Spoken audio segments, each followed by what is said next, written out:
Hi, good morning everyone.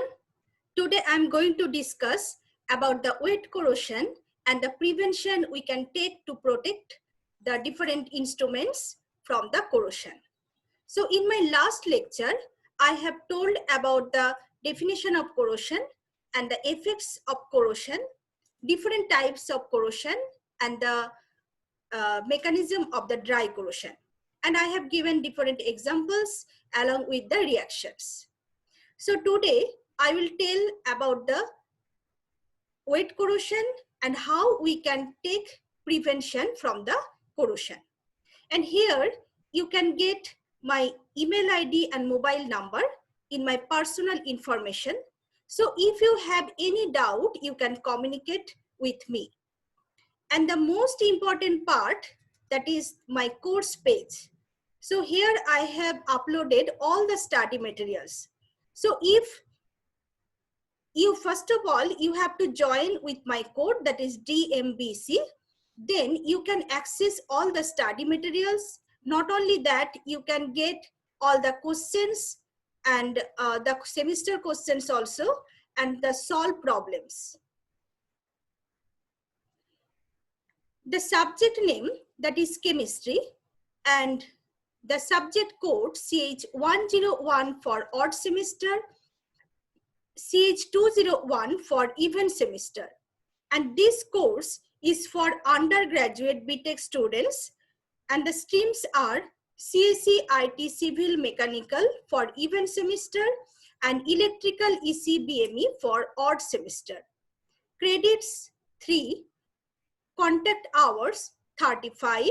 So I will take 3 lectures weekly. And to understand this course, the prerequisite knowledge required, that is the 12 standard. And by this course, the students will be able to learn the different concepts of chemistry. That is the course objective.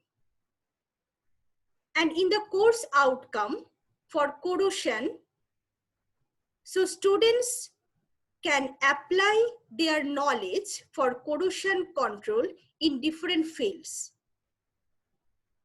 So here you can see the lecture plan. From lecture plans, you can see that each lecture will cover which topics. So today, our topic is corrosion, that is in the module 4, and this part is already highlighted. The first lecture of the corrosion already covered the types of corrosion, dry corrosion, and today you will learn the wet corrosion and preventive measures. And the students can get the knowledge to control corrosion. And the reference books also given here, the Bandyopadhyay Hajra, you can take from the library.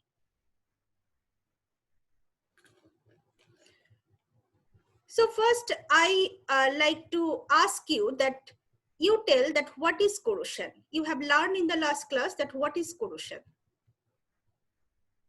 Yes, corrosion is a deterioration of the metal by different materials.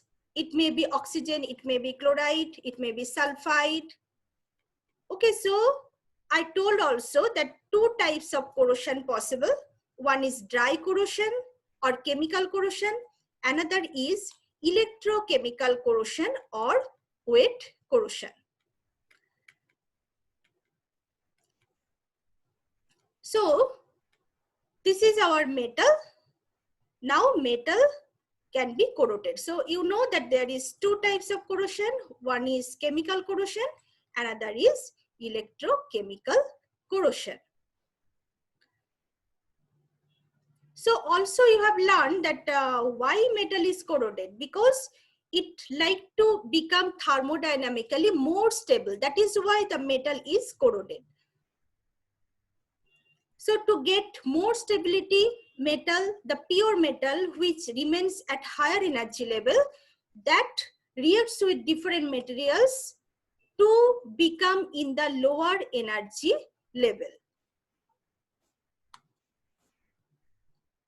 So here to understand electrochemical corrosion, you see how the current flows, because I told that in the electrochemical corrosion, there are two parts will be created, that is the galvanic cell will be created. One is the cathodic part, another is the anodic part.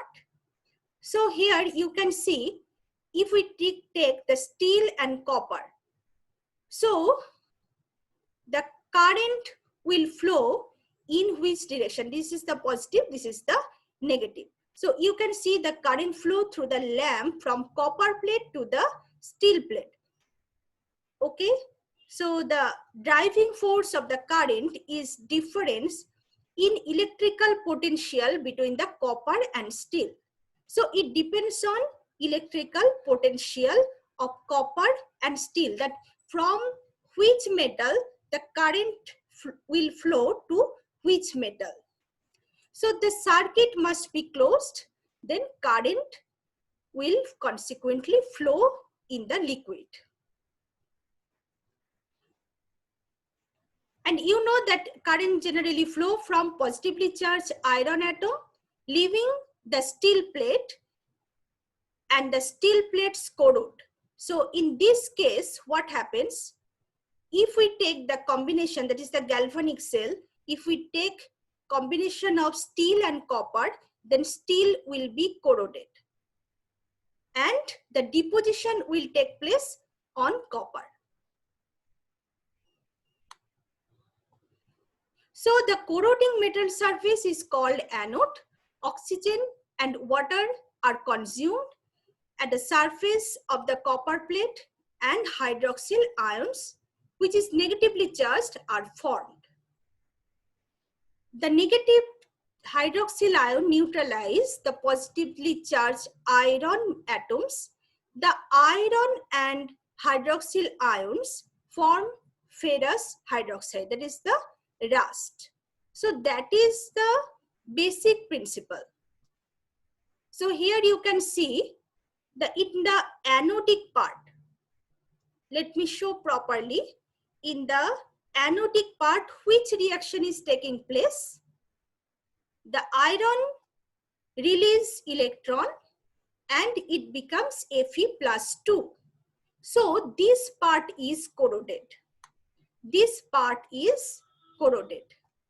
And here in the cathodic part, O2, H2O and electron forms OH minus. Now this iron and OH will combine to make the ferrous hydroxide. So I will show in the next figure. So you understood how the reaction is taking place and how the transfer of the electron is taking place.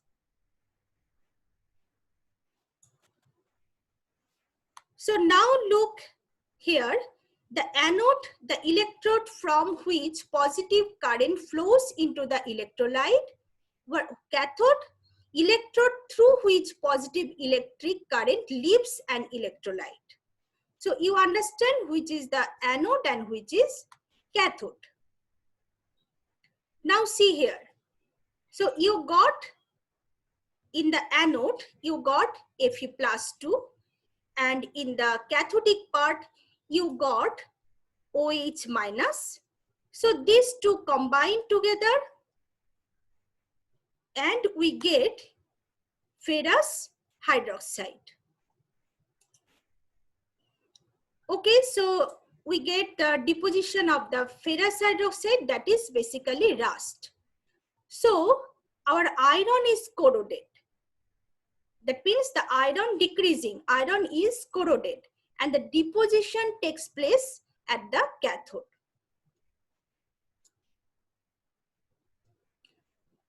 So in the electrochemical corrosion, so you learn two types of corrosion and also learn the difference between dry corrosion and wet corrosion. So in the dry corrosion, the product, that means the compound is formed, it will remain at the place of corrosion. But for the electrochemical corrosion, which part is corroded? Which part is corroded? Tell me. That is the anodic part is corroded and deposition takes place at the cathode. So rust or the deposition takes place at the cathode. So here you can see the anodic part that is corroded. This part is corroded. And the deposition takes place at the cathode. So that is the difference. So you have understood very clearly with the electrochemical cell how the reaction, that means how this galvanic cells works. So basically rust is the Fe2O3.H2O. This is forms. So this is very important part, that hence the corrosion occurs at the anode and rust deposited at the cathode. So understand this concept. Okay.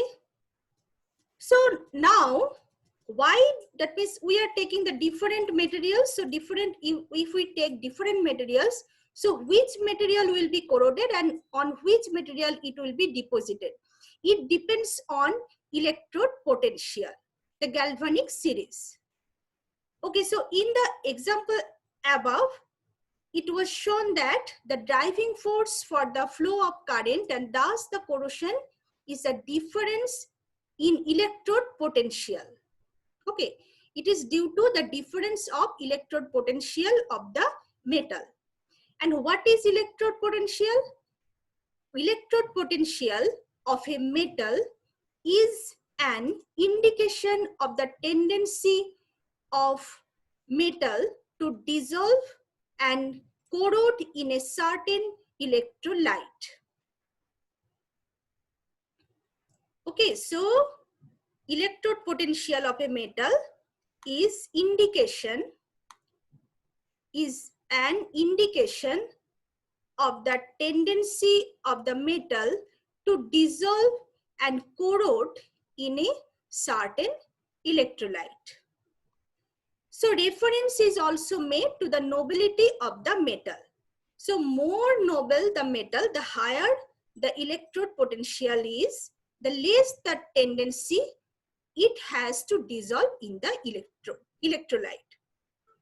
So like say gold or platinum, so they are the noble material. So they have more electrode potential, so they have less tendency to dissolve in an electrolyte. So let's look in this chart. So here different electrode potential is given below.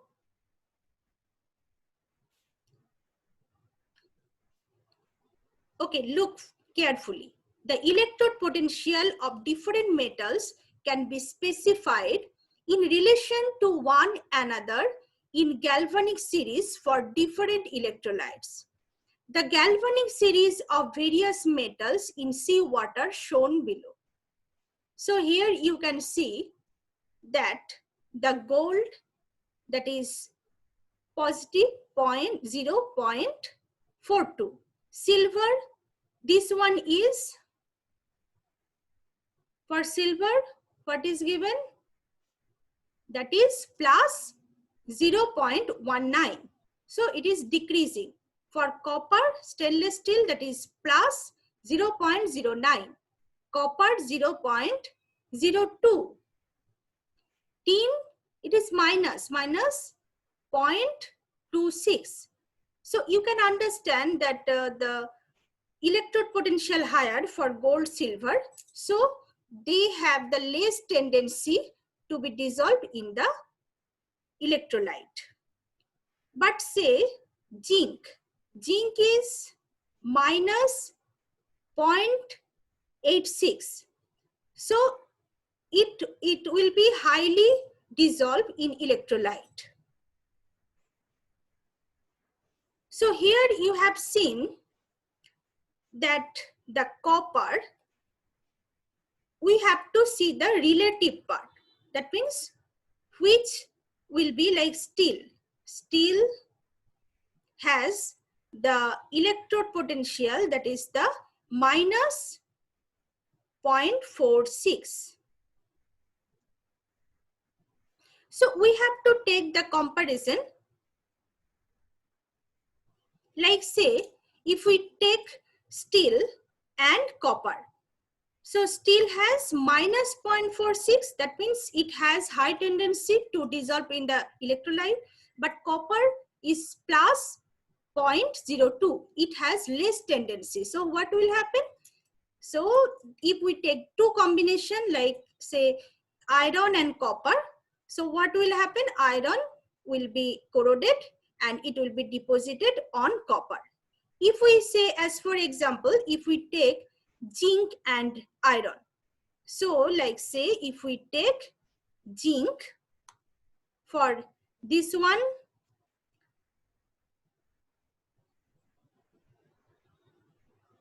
for zinc it is minus 0.86, and for the steel that is minus 0.46. So if we take the combination, so the zinc will be dissolved and it will be deposited on the iron. So in here you have understood the galvanization process, electrochemical process. And in this way, we can do the galvanization with the zinc. If we form a coating of zinc, that is called galvanization. If we give a coating of tin, that is called tinning. So again, you got the this similar picture, that is iron is corroded. It is the anodic part and it is deposited on the cathodic part.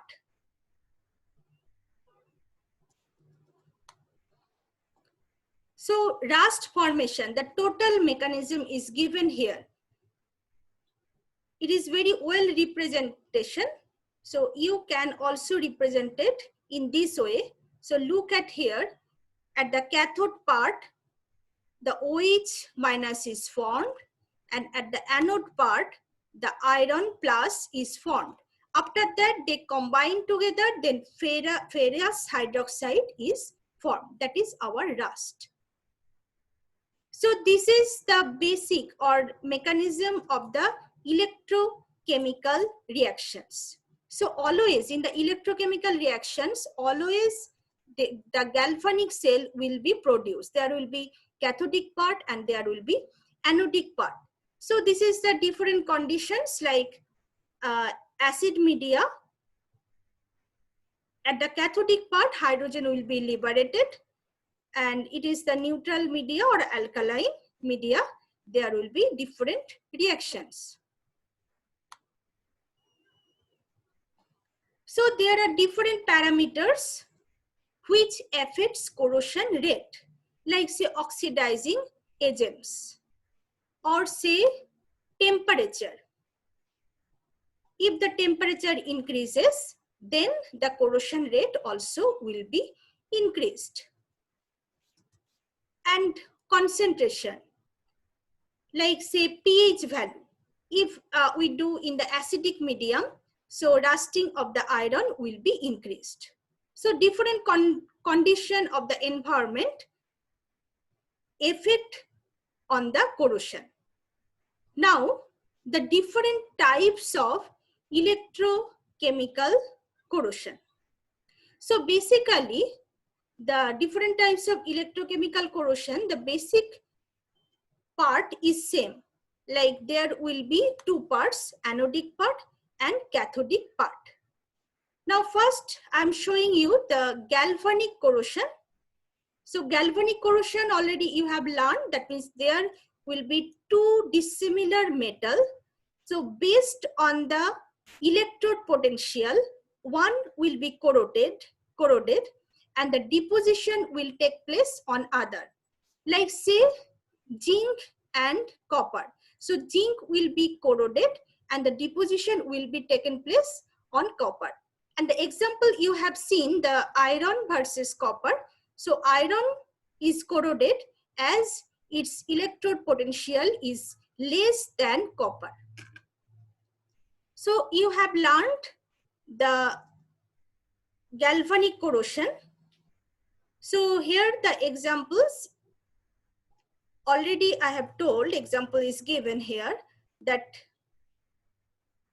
the zinc, if we give the coating of zinc, so is corroded because it is less noble. And by contrast, if we give the coating of tin, so the opposite of protective effect occurs because the tin is more noble than the underlying steel. When the tin coating is broken, the steel beneath is immediately attacked preferentially. Okay, what it is telling, it is about the prevention. If we give the coating of zinc, so what will happen? If there is any pores, then also zinc will be corroded first, because the electrode potential of zinc is less than iron. But if tin coating, if we give the coating of tin, then if there is some pores, then what will happen? The iron will be corroded, not the tin. Okay, so we prefer the material zinc.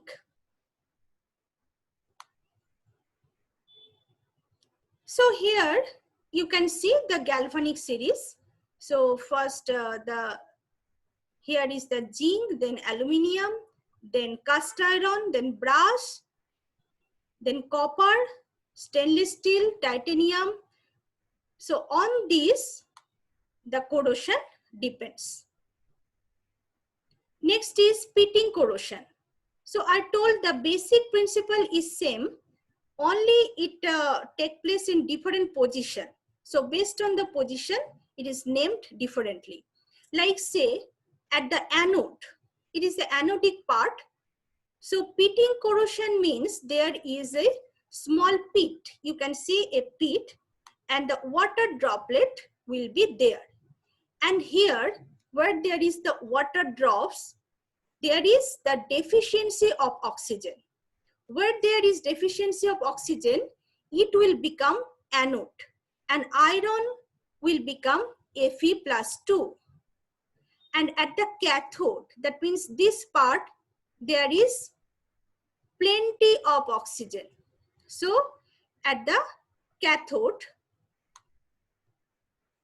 it will react with oxygen and we get OH minus. After that, this Fe+2 and OH minus will combine together and we get the ferrous hydroxide. So this is called pitting corrosion, where there is a pit and the water drops inside the pit. Next is different types of corrosion, the same principle, the crevice corrosion. So it takes place at the crevice. Crevice means a narrow opening. So at the narrow opening where there is the less amount of oxygen, there the anodic part is formed, and where there is the plenty of oxygen, the cathodic part is formed. So this only you keep in mind and apply the same reactions and apply the same principle. Intergranular corrosion. So intergranular corrosion occurs between the grain boundaries inside a metal. This type of corrosion is well known for stainless steel, which have been soaked for an excessive period of time at temperature between 500 and 800 degrees centigrade. Trace corrosion, that is also a type of corrosion. Next is the erosion corrosion. So you can see the figure, the similar concept, the similar reaction, cavitation corrosion. So erosion corrosion is a combination of electrochemical corrosion, that is a general corrosion, and the action of high-speed fluid eroding the corrosion product. Cavitation corrosion appears in areas where vapor bubbles are formed due to low pressure. When the bubbles implode on the surface, the protective oxide is destroyed and eroded away, and after that build up again. This process is repeated and characteristics deep holes of cavitation corrosion are formed on the surface. This is the selective corrosion. So selective corrosion, that means there will be some selection during the corrosion. So selective corrosion occurs in metals in which the alloying elements are not uniformly distributed. Like where there is the alloying material, this will not be corroded, but where there is no alloying material, that will be corroded. So you have learned different types of electrochemical corrosion, and also you have learned that the reactions. Now the protection, that is most important part, that how we can take the preventive measures for corrosion. So there are three ways. Number one, modification of environment. Because you know that when any metal comes in contact with the environment, then it is corroded. So if we can modify the environment, then corrosion can be prevented. Like number one, to prevent corrosion from dissolved oxygen from water, reducing substance can be used. So if there is oxygen, so we can use the reducing substances like N2H4, N2SO4, etc. To prevent corrosion by acids, base like lime is used. So we have to basically, we know that the corrosion makes by oxygen, acid, etc. So we have to somehow neutralize all these things. We have to neutralize the acid. We have to remove the dissolved oxygen. In this way, we can prevent the corrosion. Next, to prevent corrosion by salts, they are removed by using ion exchange resin. So this is also another way to do the modification of the environment. We can also prevent corrosion by moisture removed using silica gel. And you have seen in our chemistry lab, we have kept the silica gel in the, we keep the calcium chloride to absorb the moisture in the desiccator. And silica gel you have seen in different products, there is the small bags, the silica gel kept. To prevent corrosion, we can also use the inhibitors. Next is the corrosion inhibitors. So it is also two types of inhibitors. One is anodic inhibitors, another is cathodic inhibitors. So you know that at the anodic part, which reaction takes place? As for the iron, for the rusting, I can remind you that iron is converted into iron +2. And in the cathodic part, which material is formed? That is OH-. So what happens if we can stop this reaction? Then the corrosion will not take place. So we can use the corrosion inhibitors. So in the anodic part, the reaction, we have to reduce that reaction. So we can use alkalis, phosphates, chromates, etc., which react with the ions of the anode and produce insoluble precipitates which form a protective film on the metal. And cathodic inhibitors. In acidic solution, the cathodic reaction, you know, that is the hydrogen is liberated. So the corrosion can be controlled by slowing down this reaction by using organic inhibitors like amines, heavy metals, substituted urea, thioureas, etc. So these are the corrosion inhibitors. Next is the modification of the properties of metal. So we can modify the environment, and easier part is the modification of the metals. So first is alloying. So we can make the alloy, like say brush, it is one type of alloy. So we can use for alloying like aluminium, chromium, nickel, titanium as protective layers, make steel less corrosive. Arsenic, antimony in brass prevents dezincification. Okay, refining, we can do the refining process. We can do annealing process. Annealing, it is the treatment, heat treatment to remove residual stresses. Next is the protective coating. So we can give the different coating to protect from the corrosion. Number one, anodic coating. So anodic coating means, if say we give the coating of the zinc, that is the anodic coating, because you know that zinc is more anodic than iron.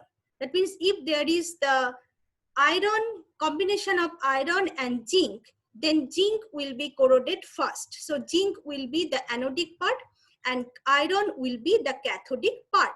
So if we give the coating on steel, like say on the bridges or different places we use the iron. So if we give the coating of zinc, so it will be corroded first. So it is called the suicidal metal. It is called the sacrificial metal. Okay, so it will sacrifice itself. Even say if there is some pores, then also first the zinc will be corroded. Zinc will be the anodic part, iron will be the cathodic part. So next is the cathodic coating. So in the cathodic coating, what we can take, that we can take the noble material. So this coating is good. That means initially there will be no corrosion, but if there is any pores or after some day, if it is eroded the material, then the iron will be affected first, because the iron is more anodic than the noble material. So example is the coating with the tin.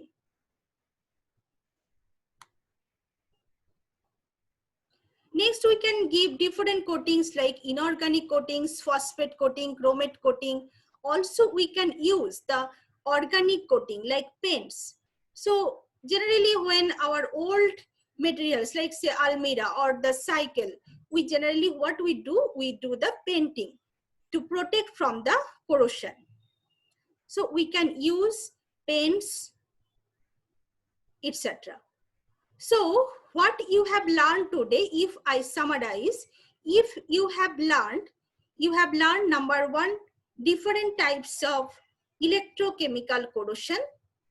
Second thing, you have learned the mechanism of electrochemical corrosion, how the reaction is taking place in the anodic part and in the cathodic part. And also you have learned that how we can protect the different equipments from the corrosion, how we can take the protective measures. So let's check that how much you have learned. So I am asking few of the MCQ. Number one, the method to prevent the corrosion of Fe by zinc coating.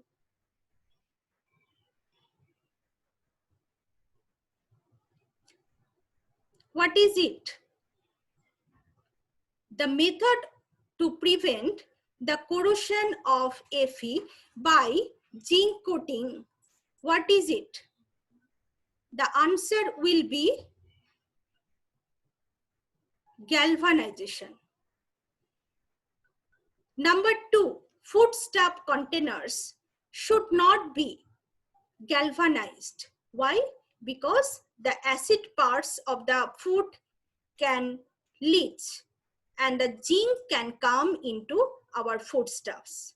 So that is why we should not do the galvanized, we should not use the galvanized container for the foodstuff. Number 3, during wet corrosion, which part? Number 1, anodic part undergoes reduction. Anodic part, number B, undergoes oxidation. Cathodic part undergoes reduction. So which one will be answer? So here you have seen the iron, it is the anodic part, it is oxidized, okay, and the cathodic part, that is reduced. So the answer will be D, that is both. B and C will be both. Next question is, the chemical composition of rust is which one? So answer will be Fe2O3.H2O. To prevent corrosion, SN coating is called as anodic protection or cathodic protection. So it will be, it is the coating, prevent corrosion coating, it is called B and C both. It is cathodic corrosion and tinning both. So B and C both. Next is, anodic coating protects underlying metal due to the higher oxidation potential, due to higher reduction potential, due to noble character, due to low reduction potential. Anodic coating. Anodic coating protects underlying metal. How? Not due to its anodic coating means which one, like zinc. It is not the noble one, due to low reduction potential. So its reduction potential is low. Okay, so answer will be due to low reduction potential. Next is the short answer type questions. How is galvanization different from cathodic protection? So you can tell the galvanization means the protection, that means the coating with the zinc, and the cathodic protection, the coating with the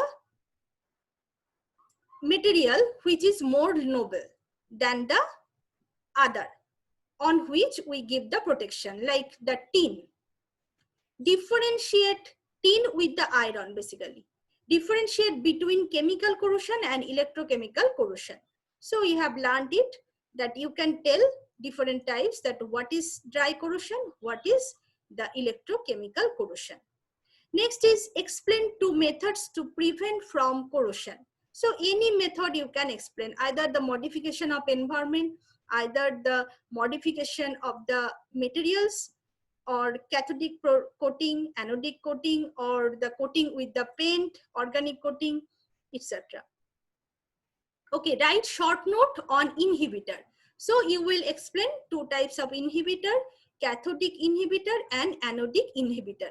And you tell that the reaction rate at the cathodic part and anodic part will be slow down. And you must give the example.